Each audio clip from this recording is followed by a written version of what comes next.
आपने जो स्टडी किस प्रकार की स्टडी की या सेल्फ स्टडी आप करते थे इसको या आपने किसी प्रकार की कोई कोचिंग का सहारा लिया? इस प्रकार इस बारे में आप बताएं। किताबें जो बेसिक हर कोई बताता आया है कि यूपीएससी के लिए जो पढ़नी होती हैं, कुछ एनसीईआरटीज़ हैं, कुछ बेसिक बुक्स हैं जैसे लक्ष्मीकांत, और ऑप्शनल के लिए भी कुछ अलग से जो बेसिक बुक्स पढ़नी होती है मैंने वही फॉलो की थी, कुछ अलग से नहीं की। खूब बढ़िया लग्या, अच्छा लग्या। जोर का खुश सारा परिवार सुते पड़े थे, सब जाग गए, भाग लिए, फोन पर फोन मिलावन लग गए। कल जैसे मुस्कान आई तो आपने इसका मुंह मीठा किस किस के साथ कराया? कल हमने चूरमा बनाया था और चूरमे से ही मुंह मीठा कराया। सकती है मुस्कान के साथ उसके दादा बैठे हुए हैं, उसकी दादी बैठी हुई हैं। हम सबसे पहले बात करेंगे मुस्कान से। मुस्कान, सबसे पहले तो आपको इस रैंक को हासिल करने के लिए विशेष रूप से बधाई।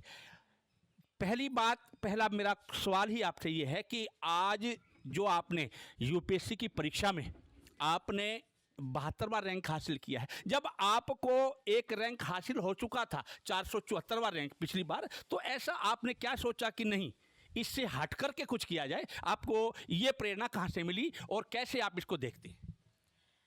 जो मेहनत करने की प्रेरणा थी वो परिवार से जो मिली थी, उसी के बल पे मैंने सोचा कि शायद मैं और अच्छा कर सकती हूँ और मेहनत कर सकती हूँ तो और अच्छी रैंक ला सकती हूँ। उसी के बेसिस पे मैंने दोबारा परीक्षा लिखने का निर्णय लिया था। आपने जो स्टडी किस प्रकार की स्टडी की या सेल्फ स्टडी आप करते थे इसको या आपने किसी प्रकार की कोई कोचिंग का सहारा लिया? इस बारे में आप बताएं। मैंने जो मेरा ऑप्शनल था हिस्ट्री, मैंने उसके लिए कोचिंग ज्वाइन की थी 4 महीने के लिए। अदरवाइज़ जो जीएस के सारे पेपर होते हैं मैंने उनके लिए कोचिंग नहीं ली थी। तो कितना घंटा आप डेली पढ़ाई करते थे और परिवार से किस प्रकार का सपोर्ट आपको मिलता था? घंटे फिक्स नहीं होते थे, साइकिल के हिसाब से जब जौन से स्टेज पे हूँ मैं एग्ज़ाम के लिए वो बदलते रहते थे। शुरू में 6 से 7 5 घंटे, मेजॉरिटी 8 से 10 घंटे मैं कोशिश करती थी पढ़ लूँ। कभी कभार 12 घंटे भी हो जाता था जब एग्ज़ाम नज़दीक आ रहा हो। परिवार से पूरा सपोर्ट मिला है और कहीं आना जाना नहीं, कोई घर पे ना आए, मेरे साइलेंस का थोड़ा ध्यान रखना घर में ताकि मैं डिस्टर्ब ना हूँ, और मेरे खाने पीने का ध्यान रखना, सारी चीज़ों के लिए परिवार से पूरा सपोर्ट मिला। परिवार से आपको पता चला या आपको वहीं से जहाँ आप ट्रेनिंग पे थे वहीं आपको पता चल गया था कि आपका 72वां रैंक यूपीएससी की परीक्षा में आया, या परिवार ने आपको सूचना दी? मैंने परिवार को सूचना दी थी कि मेरा ये रैंक आया है। मैंने खुद अपना रिज़ल्ट देखा था इस बार, तो वहीं पर ट्रेनिंग में मैंने देखा था और फिर मैंने परिवार को बताया था। तो जैसे ही आपको इस बात का पता लगा तो आपको एकदम से पंख लग गए होंगे कि घर पे आने के लिए कि मैं जल्दी से जल्दी परिवार के बीच पहुंचूं, दादा दादी के पास पहुंचूं, चाचू के पास पहुंचूं, मम्मी पापा के पास पहुंचूं और उनसे अपनी खुशी को साझा करूं। तो किस प्रकार का आपको ऐसा लग रहा था? जी ज़रूर, ऐसा ही लगा था कि घर अभी चली जाती हूँ क्योंकि घर पे भी सब खुश हैं, उन्हें भी चाहिए कि मैं हूँ यहाँ पे। मैं भी बहुत खुश हूँ तो मुझे भी चाहिए कि घर वाले मेरे साथ हों। तो इसलिए मैं तभी घर के लिए निकल गई। किस प्रकार की किताबों का आप सहारा लेते थे जो आपने ये यूपीएससी की परीक्षा पास की? तो किस प्रकार की किताबें जो हैं आप पढ़ते थे? 9 घंटे आप स्टडी करते, तो कैसी किताबें होती थी वो? किताबें जो बेसिक हर कोई बताता आया है कि यूपीएससी के लिए जो पढ़नी होती हैं, कुछ एनसीईआरटीज़ हैं, कुछ बेसिक बुक्स हैं जैसे लक्ष्मीकांत, और ऑप्शनल के लिए भी कुछ अलग से जो बेसिक बुक्स पढ़नी होती है मैंने वही फॉलो की थी, कुछ अलग से नहीं किया था। मुस्कान, जैसे ग्रामीण अंचल से निकल करके आपने एक परिवेश उसमें शहरी कल्चर में प्रवेश किया, उसके बाद इस मुकाम को हासिल किया, तो गांव के युवाओं को, खास करके आजकल मैं देख रहा हूं जो युवा पीढ़ी नशे की तरफ जा रही है, तो उन बच्चों को आप क्या संदेश देना चाहेंगे कि आपने जो मुकाम हासिल किया, हर बच्चा यदि मेहनत और लगन से पढ़ना चाहे तो वो भी इस मुकाम को हासिल कर सकता है? सही गाइडेंस की कहीं ना कहीं कई युवाओं की लाइफ में कमी रह जाती है, तो मैं बोलूँगी कि कहीं ना कहीं से जहाँ से भी मिले इंस्पिरेशन लें, कुछ मोटिवेशन लें, गाइडेंस लें, ताकि सही रास्ता पकड़ें और उस पे मेहनत करेंगे तो कुछ भी हासिल हो सकता है। मेहनत से ना डरें, और फैसिलिटीज़ आजकल मोर और लेस हर जगह सब अवेलेबल हो जाती हैं। कुछ ना कुछ दिक्कतें हर किसी की लाइफ में आती है, लेकिन उनको ओवरकम करना और आगे बढ़ना भी आप ही की जिम्मेदारी है। तो मेहनत करेंगे तो हो जाएगा, कुछ भी जो भी चाहेंगे वो पा सकें। मुस्कान के दादा दादी भी हमारे साथ मौजूद हैं और पुरानी कहावत है कि मूल से ज़्यादा प्यारा जो है वो ब्याज होता है। इस ब्याज ने जो दादा दादी का सपना पूरा किया है, दादा भी और दादी भी, वो इसे कैसे देखते हैं? दादी से पूछते हैं। आपको जब पता लगा कि मुस्कान ने रैंक हासिल किया है और वो आईएएस बन गई है, तो आपको कैसा लगा? खूब बढ़िया लग्या, अच्छा लग्या। जोर का खुश सारा परिवार सुते पड़े थे, सब जाग गए, भाग लिए, फ़ोन पर फ़ोन मिलाने लग गए। मुस्कान ने बुलाओ या फिर रात को पूछ जी मारे दौड़ा जल्दी नहीं है बस लेके आया इतनी दूर से, फिर ये रात को 10 बजे पूछी। आप बताएं कि जब आपको ये मुस्कान के इस रैंक का परिणाम का कब पता लगा आपको? मेरे को मैं 1 बजे करीब जो है ना सोया हुआ था, तो पोते ने मेरे को जगाया आपके दादू रिज़ल्ट आ गया मुस्कान का 72वीं रैंक आई है। उससे पहले सपने में मैंने देखा था भाई रिज़ल्ट आ गया और इसका 252वां रैंक आई है।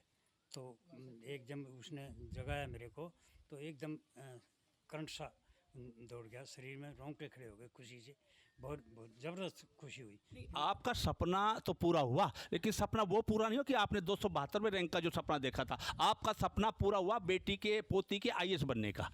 ऐसा है, पिछली बार जब इसका 474 रैंक आया था खुशी तो हुई थी, लेकिन इतनी खुशी नहीं हुई मेरे को, सच्ची बताऊँ बात, मैं सेटिस्फाइड नहीं था।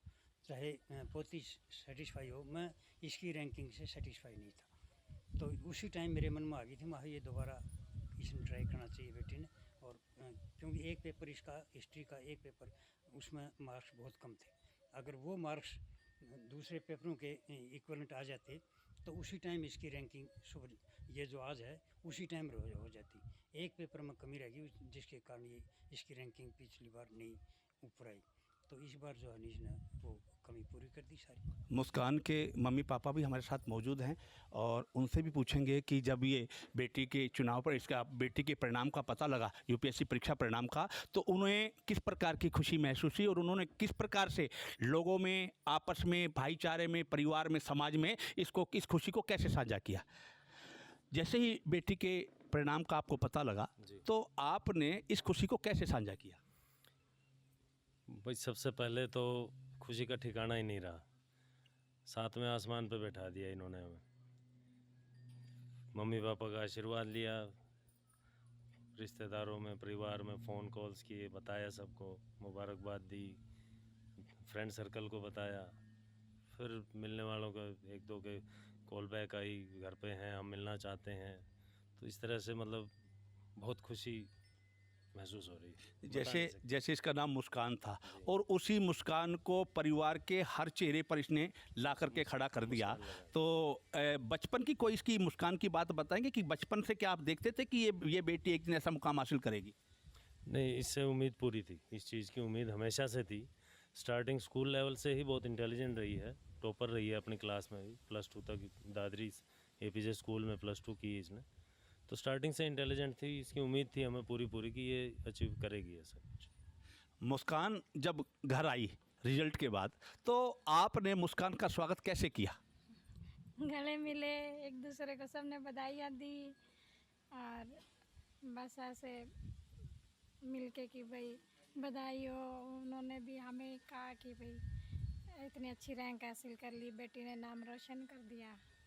जैसे मुस्कान को बचपन से ही देखते आ रहे हैं, किस प्रकार के व्यंजन इसको पसंद थे ताकि आपको जैसे ही पता लगा कि मुस्कान आएगी तो उसको इस ढंग से उसका मुंह मीठा कराऊंगी या उसको ये व्यंजन पसंद है, ये व्यंजन बनाऊंगी, ये पकवान बनाऊंगी, कोई ऐसा आपने सोचा? आपने नहीं, कल ऐसा कुछ टाइम नहीं मिला क्योंकि बिजी थे, पूरे लोग बधाइयाँ वगैरह दे रहे थे और चीज़ें सब खा लेती है, इसको कोई ऐसा नहीं है कि मेरी बनाई हुई चीज़ें पसंद है इसको। नहीं, कल जैसे मुस्कान आई तो आपने इसका मुंह मीठा किस के साथ कराया? कल हमने चूरमा बनाया था और चूरमे से ही मुंह मीठा कराया इसका।